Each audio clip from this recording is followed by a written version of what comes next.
पंजाब के राज्य में बहुत दिलचस्प इवेंट्स हो रहे हैं। अभी हाल ही में आम आदमी पार्टी के जो नेताओं का एग्जोडस हुआ, इसके बाद आम आदमी पार्टी के पूरे पंजाब के राज्य के अंदर और उसकी राजनीति पे एक क्वेश्चन मार्क उठ चुका है। आज के वीडियो में एक पंजाब की राजनीति का एक ओवरव्यू लेते हैं ताकि देखते हैं कि आने वाले समय में यहाँ पर राजनीति कैसे अनफोल्ड करने वाली है। पहली बात तो ये है कि पंजाब के राज्य में आज़ादी के बाद एक प्रोमिनेंट प्लेयर वहाँ पर पॉलिटिक्स को डोमिनेट करता था, जिसका नाम था अकाली दल। अकाली दल जो है 1920 में एक बनी हुई पॉलिटिकल पार्टी थी जो पंथिक इंटरेस्ट के बारे में चर्चा करती थी। ये शब्द पंथिक इंटरेस्ट का मतलब है कि वो सिख पंथ के जो वोटर्स हैं, उन सिख पंथ के वोटर्स के बारे में एक रिलीजियस आइडेंटिटी को सेंट्रल रखते हुए पंजाब के अंदर उसने अपनी राजनीति खेलने की कोशिश करी। पंजाब के अंदर सिख पॉपुलेशन भी थी। सिख पॉपुलेशन जो है वो रिलीजियस आइडेंटिटी से भी जुड़ी, तो अकाली दल को एक स्ट्रॉन्ग होल्ड बनाने में डिफिकल्टी नहीं हुई। दूसरा, अकाली दल क्योंकि गुरुद्वारा मूवमेंट से जब ब्रिटिश हुकूमत भारत में थी, क्योंकि उससे जुड़ी हुई थी, तो अकाली दल ने सिख गुरुद्वारों का जब कंट्रोल यहाँ पर अपने ओवरऑल स्ट्रैटेजी के तहत प्राप्त किया, तो उसकी वजह से अकाली दल को ग्रामीण इलाकों में भी एक एंट्री मिली। तो अकाली दल भारत की आज़ादी के बाद एक फॉर्मिडेबल फोर्स पंजाब की राजनीति में था। लेकिन दूसरी बात यह है कि इस फॉर्मिडेबल फोर्स को, जिसकी रणनीति थी पहली बात रूरल ग्रामीण इलाकों में वोटर्स को कैप्चर करना और दूसरा उनको रिलीजियस आइडेंटिटी से जोड़ देना, ये काम अकाली दल ने बहुत इफेक्टिवली पहली बात तो कंप्लीट किया। दूसरी बात, कांग्रेस पार्टी ने आज़ादी के बाद पूरी कोशिश करी कि किसी तरीके से वो अकाली दल के स्ट्रॉन्ग होल्ड को तोड़ने की यहाँ पर रणनीति बनाए।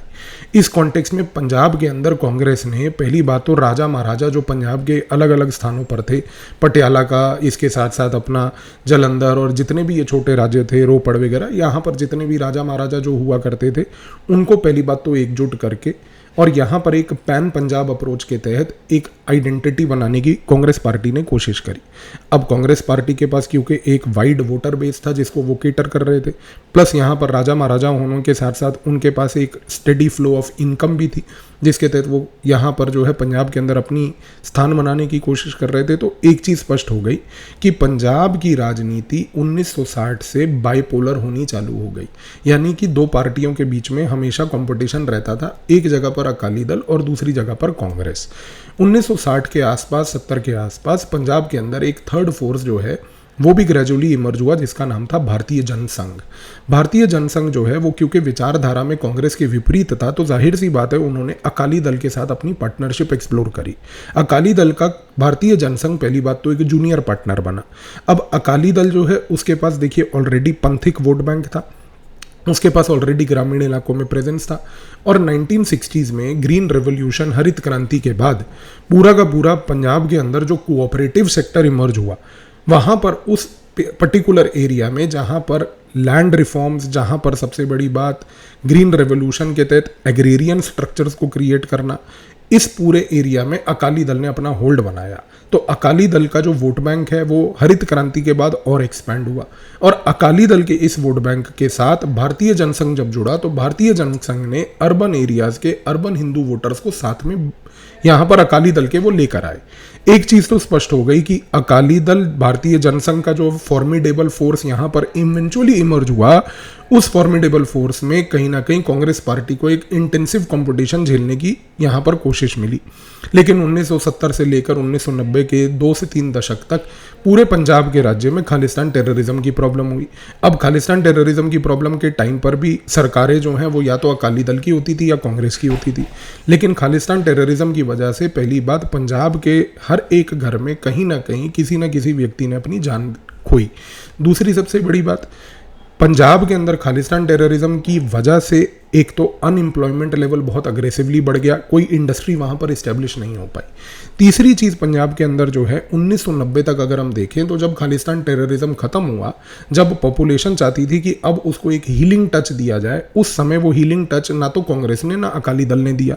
और इस कॉन्टेक्स्ट में क्या हुआ कि वहाँ पर ISI पाकिस्तान ने जब ड्रग्स का सप्लाई चालू करा तो आदमी ड्रग एडिक्शन में पड़ गया, और ड्रग्स की वजह से वो अपने वो घाव जो थे उसके, खास करके जिस प्रकार के खालिस्तान टेररिज्म में उसने वो घाव झेले थे, वो सारे के सारे घाव को अब वो भूलने की कोशिश करने लगा। तो 1990 तक पंजाब की राजनीति बड़ी पेक्यूलियर हो गई। पहली बात, गवर्नेंस लेवल पर चैलेंजेस थे, गवर्नेंस डेफिसिट था, ना कोई इंडस्ट्री थी ना कोई डेवलपमेंट था। दूसरा, अब पंजाब को अपने पैरों पे दोबारा से खड़ा होना था, तो उसके लिए उसने अलग अलग प्रकार से कर्जा लेना चालू करा। तो यहाँ पर एक जगह पर 1990 में गवर्नेंस डेफिसिट, दूसरी जगह पर यहाँ पर कर्जा बढ़ने लगा क्योंकि कर्जे से पैसा लेकर अब अपने पैरों पे खड़े होने की कोशिश, और तीसरी जगह पर ड्रग प्रॉब्लम। तो यहाँ पर ये जो तीनों चीज़ों का फ्यूजन हुआ, ये 1990 के दशक से 2000 के दशक तक पंजाब की राजनीति को डोमिनेट करता रहा। अब प्रॉब्लम ये थी कि ना तो गवर्नेंस डेफिसिट, जिसमें ना कोई अनएम्प्लॉयमेंट को टैकल करने की रणनीति, ड्रग एडिक्शन को ना ही टैकल करने की कोई रणनीति, और सबसे बड़ी बात, ना पंजाब में किसी प्रकार की कोई इंडस्ट्री आई और ना ही पंजाब के अंदर कोई अर्बन रिन्यूअल हुआ। पंजाब के जितने भी अर्बन शहर हैं, अगर आप आज की डेट में भी जाके देखो तो कंप्लीटली केओस हैं, completely chaotic, under developed, poor quality infrastructure वाले हैं।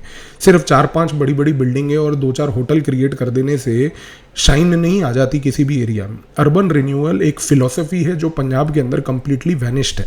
इसीलिए देखिए, आप आज की डेट में आप चाहे अमृतसर जाएं या वहाँ पर भी जाएं, किसी भी अर्बन शहर में, तो वहाँ पीसमील एफर्ट्स आपको मिलेंगे कि छोटे छोटे स्थानों पर थोड़ी थोड़ी डेवलपमेंट है, बट बाकी पूरा का पूरा इलाका जो है वो एब्सोल्यूट केओस है और अंडर डेवलप्ड है। अब ये सारी प्रॉब्लम्स की वजह से लोगों के अंदर फ्रस्ट्रेशन पैदा होने लगी। फ्रस्ट्रेशन पैदा होती गई तो लोगों को लगा कि भाई हमारे पास तो कोई विकल्प ही नहीं है। हम एक बार कांग्रेस को लाते हैं, एक बार अकाली दल को लाते हैं, ये दोनों जो हैं किसी प्रकार से जितनी भी ये प्रॉब्लम्स है, गवर्नेंस के प्रॉब्लम्स को, डेट की प्रॉब्लम को, ड्रग्स की प्रॉब्लम को, डेवलपमेंट के साथ साथ यहाँ पर इंडस्ट्रियलाइजेशन, अनएम्प्लॉयमेंट, इन सब चीज़ों को वो टैकल करने में एकदम नाकाम है। इस कॉन्टेक्स्ट में 2020 के आसपास एक बदलाव की राजनीति का झंडा लेकर आम आदमी पार्टी यहाँ पर एक ऑल्टरनेट बनकर कूदी। आम आदमी पार्टी ने अपने आप को पोजीशन करना चालू करा कि देखिए, हम तो दिल्ली में एक टेम्पलेट गवर्नेंस का देकर आए हैं, हमारे पास यहाँ पर बहुत सारे फ्रीबीज हैं, हम आपको मुफ्त बिजली दे देंगे, मुफ्त इलाज दे देंगे, मुफ्त बसों में घुमा देंगे, मुफ्त जो है हम आपको यहाँ पर साथ में तीर्थ यात्रा करा देंगे, फलाना ठिकाना। तो वो सारी चीज़ों से पहली बात तो उन्होंने एक थर्ड ऑल्टरनेटिव क्रिएट करने की कोशिश करी। दूसरी चीज़ ये थी कि इससे गवर्नेंस के जो चैलेंजेस लोगों के मन में थे वो एड्रेस, कहीं ना कहीं उनको एक उम्मीद दिखने की कोशिश हुई। दूसरा, यहाँ पर एक बड़ी इंपॉर्टेंट चीज़ है, आम आदमी पार्टी ने एक डुअल मॉडल अपनाया। पहला मॉडल ये था कि कुछ ग्रामीण इलाकों के लोग जो उसके साथ मूवमेंट में जुड़े थे, उनको जाहिर सी बातें उन्होंने टिकट दी। पर आम आदमी पार्टी ने दूसरे पॉइंट पर यह किया कि उसने अकाली दल और कांग्रेस के अंदर के जितने नेता थे जो उस समय छोड़कर आम आदमी पार्टी में आना चाहते थे, सबको होल हार्टेडली वेलकम किया। तो पैन पंजाब अप्रोच जो है आम आदमी पार्टी ने दोबारा से अपनानी चालू कर दी। इसके तहत आम आदमी पार्टी ने एक ऑर्गेनाइजेशनल स्ट्रक्चर तुरंत जल्दी से क्रिएट करके पंजाब की राजनीति में एक ऑल्टरनेटिव पेश किया, और जहां पर लोग ऑलरेडी अकाली दल कांग्रेस की राजनीति से फ्रस्ट्रेटेड थे, वहां पर उन्होंने बेसिकली अपनी एक पूरी की पूरी बिसात बिछा ली। इस कॉन्टेक्स्ट में आम आदमी पार्टी ने एक थंपिंग मेजॉरिटी 90 से अधिक सीटें जो हैं प्राप्त करी, और पंजाब के राज्य में आकर उन्होंने अपनी जो है एक पूरी की पूरी सेंध लगाई।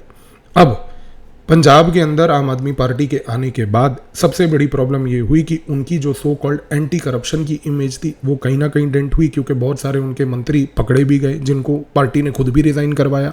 बहुत सारे मंत्रियों के बाकी और जितने भी उनके ग्रास रूट लेवल के वर्कर्स थे, करप्शन के इशूज़ कहीं ना कहीं दोबारा देखने को मिले। तो लोगों के मन में पहली बात तो ट्रस्ट डेफिसिट वहाँ पर पैदा हुआ। दूसरा सबसे बड़ी चीज़ कि पंजाब के अंदर अनएम्प्लॉयमेंट की प्रॉब्लम जो है उसको अग्रेसिवली टैकल अभी तक एक रणनीति बनाकर नहीं किया गया।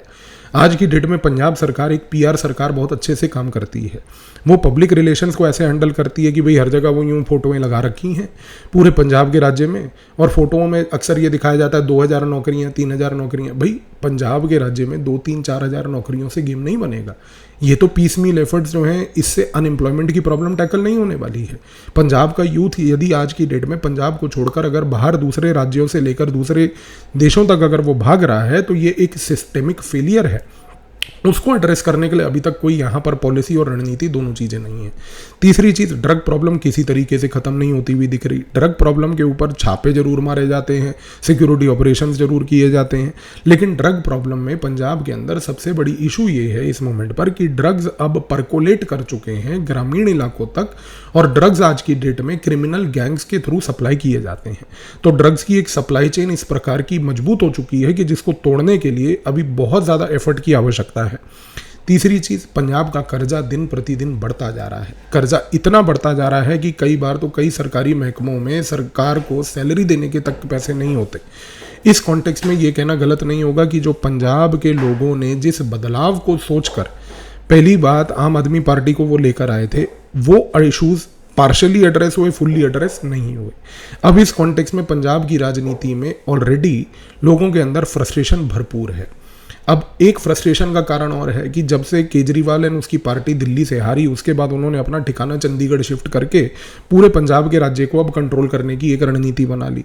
आज की डेट में ग्रामीण इलाकों में पंजाब के नागरिक और लोग अक्सर ये चर्चा करते हैं कि भाई दिल्ली के आए हुए नेता यहाँ पर हमारी सरकार क्यों चलाने की कोशिश कर रहे हैं। वो मैसेज कहीं ना कहीं लोगों को हर्ट कर रहा है, उनकी प्राइड को हर्ट कर रहा है। इस कॉन्टेक्स्ट में सवाल उठता है कि भारतीय जनता पार्टी जो है उसका क्या। भारतीय जनता पार्टी जो भारतीय जनसंघ थी वो पहले तो अकाली दल से जुड़ी हुई थी, फिर जब भारतीय जनसंघ भारतीय जनता पार्टी बनी 1980 के दशक में, तो भी वो अकाली दल का एक जूनियर पार्टनर बनी रही। और जूनियर पार्टनर बने रहने के तहत पंजाब के अंदर हमेशा जो यहाँ पर राजनीति थी खास करके भारतीय जनता पार्टी की, वो केवल हिंदू वोटर्स को अर्बन एरियाज में टैकल करने की थी।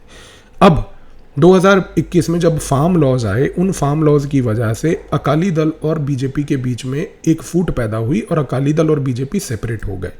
अकाली दल का बेसिकली बीजेपी से टूटने के बाद अकाली दल का रिवाइवल थोड़ा सा और डिफिकल्ट हो गया। दूसरी बात यह है कि यहाँ पर बीजेपी जो है, जो अभी तक जूनियर पार्टनर बनी रहती थी, अब उसको सोलो पार्टनर बन के यहाँ पर एक सोलो प्लेयर बन के उतरना है पंजाब में। तो बीजेपी अब क्या रणनीति अपना रही है? बीजेपी रणनीति वही अपना रही है जो आम आदमी पार्टी ने आज से 5 साल पहले अपनाई थी कि भाई दूसरी पार्टी के नेताओं को बुला लो और उन नेताओं को बुलाकर पहली बात तो एक टॉप लेवल का स्ट्रक्चर क्रिएट करो। इस मोमेंट पर जो अभी हाल ही में ये कल एक्सोडस हुआ राघव चड्ढा लेड बाकी लोगों का, ये पहली बात तो एक टॉप लेवल स्ट्रक्चर क्रिएट करता है।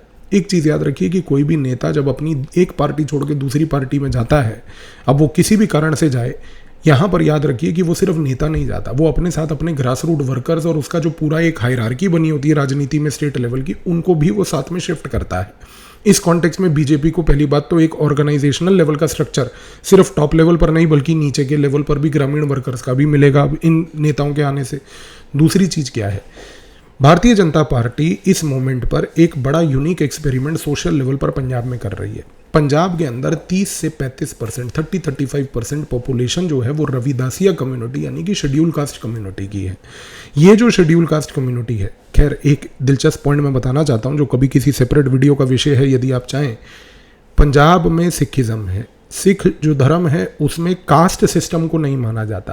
कास्ट सिस्टम के खिलाफ जब सिखिज्म बना था, उस सिखिज्म के अंदर कास्ट सिस्टम कैसे यहाँ पर आया कि आज पंजाब के राज्य में 35% आप अप्रोक्सीमेटली जो है एससी पॉपुलेशन पाते हैं।